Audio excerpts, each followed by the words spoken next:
What's up everyone, welcome back to my channel Lush Foliage. Now you must be wondering what I'm doing with this net. Now I had this net lying around in my house. Probably it was purchased to keep the birds away and it was of no use. So I thought I will use this for orchids because it has a lot of ventilation. It is going to work out really well.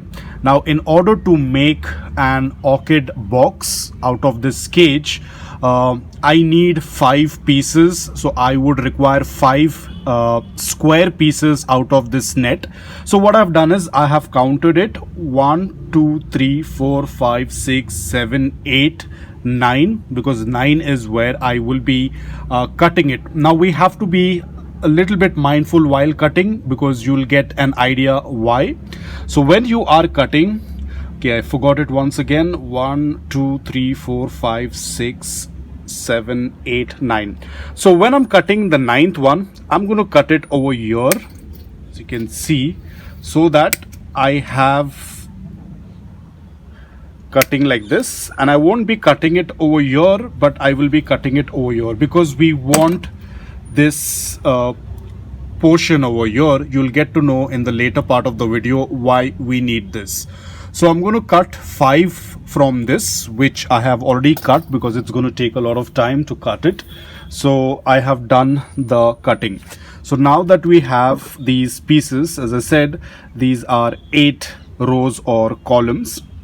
Now the next thing what we are going to do is, remember I said we need to have these out like this.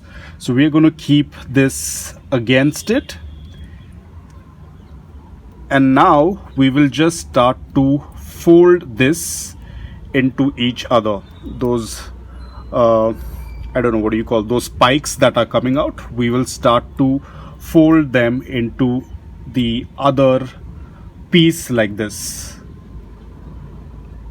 Very simple. Just be a little bit careful because it is a little bit sharp. So as you can see, I have merged these two with the help of those spikes. Now we have to do this for all of them, all the 3 sides that I have now. So it turns into a small little box.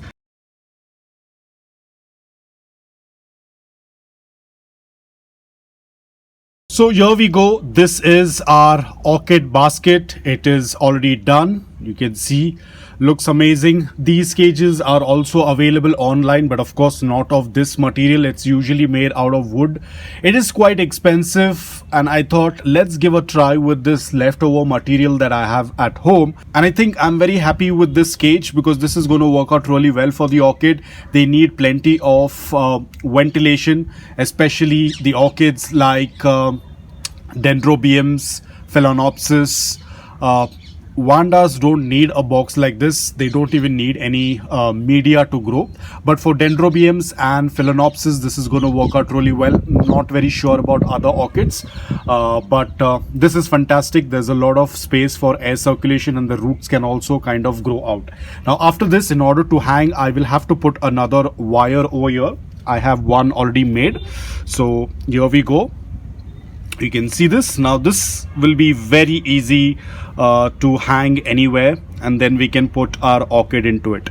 So I had made another one. So this is another box that I had made.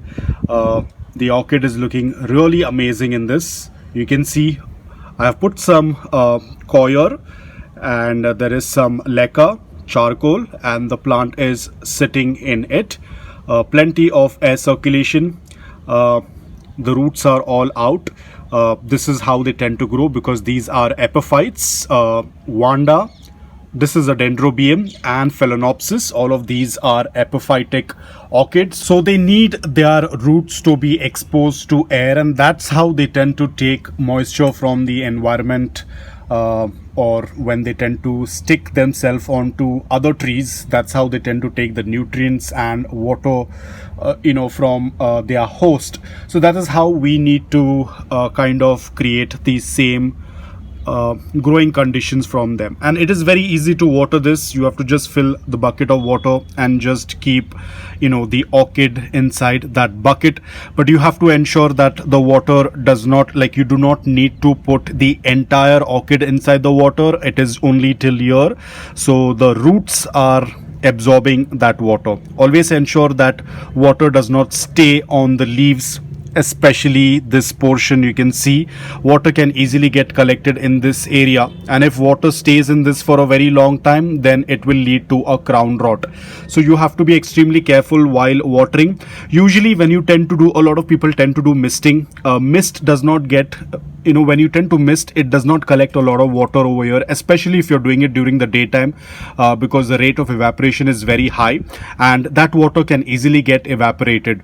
But to be on the safer side, I would say do not mist over here on this portion, because it is, once that part starts to get rotted, then it is almost impossible to save your orchid. Only mist around the root area. This is the only area that we need that water to get in, because this is where the roots are and they will start to absorb. If these roots are on the upper portion, you can do a light mist over here, or when you are putting it in the water. It's not always the case. Probably on this one the roots have come up, but there are roots beneath as well. So all you have to do is just put it inside, keep it the water level till here, and that's about it. Don't put the entire orchid inside the water. Let me show you another one, because again the roots tend to grow on, it's not necessary that on every orchid the roots are going to grow up like this. Probably because there was not much space in that previous container, that's why I had to move it. But over here you will get a perfect example. You can see this is where the root area is. Show to you over here, so you can see this roots. So when you take the orchid and you're going to put it in water, this portion should be inside the water so that the roots can absorb, and not the entire plant. Just be a little bit careful, because if that crown rot happens, then it is very difficult to, you know, survive the orchid. It's pretty simple, nothing rocket science. All you have to do is, now again, watering depends. If you are from a very dry environment, then probably you'll have to water your orchids every other day. But check for the media, check for the media if it's dry or not. If you notice around 70% of the media is dry, you'll have to go ahead and water it. Or the best way, if you notice that the roots are turning white in color, it indicates that they need water. If they are green in color, you do not need to water. I had watered this probably yesterday, and you can see some of them are still very green, so which means that they are hydrated. I watered it yesterday, so that doesn't mean that I need to water it today. Probably after 2 or 3 days I will water it, because my environment is a little bit dry. So this is how I have been taking care. I'm very happy to find these nets. They are going to work out really well. They are going to save a lot of my money, because in future I am planning to get some more orchids, probably some vandas or phalaenopsis, but it is a long time, not right now. So it is very simple. If you have these nets, you can definitely purchase them from your hardware store. They are readily available out there, or you can even purchase it online. If you want to purchase it online and you're not able to find it, I will put the link in the description below. You can check it out and order it from that site. So that's about it, guys. I hope that you liked this video. If you did, please hit the like button, and if you're new to my channel, please consider subscribing to it. Until then, take care, stay safe, and keep planting.